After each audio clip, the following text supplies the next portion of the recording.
And I just really want to repeat the assurances that I gave just now, and which the Prime Minister has given. I think that the offer that we have made is one that we think has given some momentum to the talks going on in Brussels.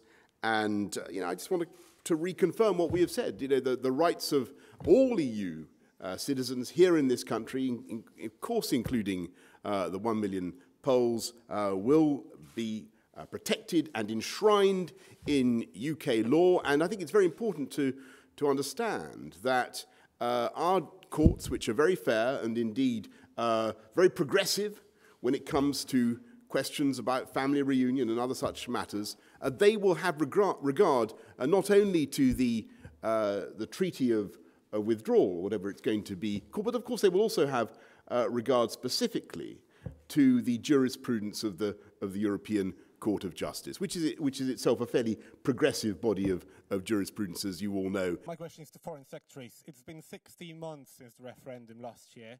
Obviously, I'm fully aware of growing anxiety in the Polish community about...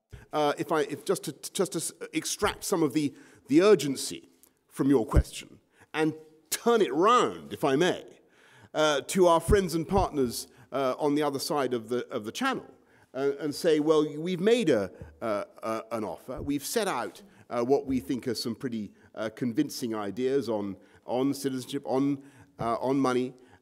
We've made clear our unconditional commitment to the defence and security of our friends and partners in the EU.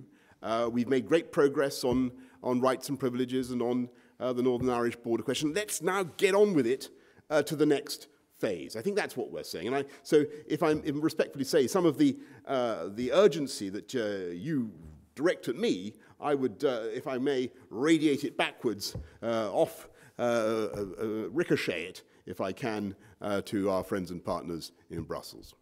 When they open papers, they read about deadlock in Brussels. When they turn on their TV, they hear about divisions in the cabinet and how much there's talk about no-deal scenario and what the implications would that have for their own status.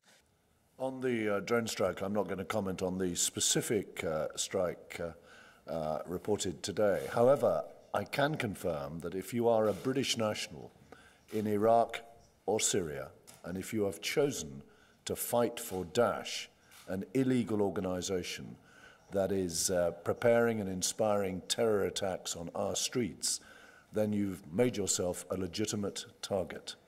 And you run the risk every hour of every day of being on the wrong end of an RAF or a United States missile.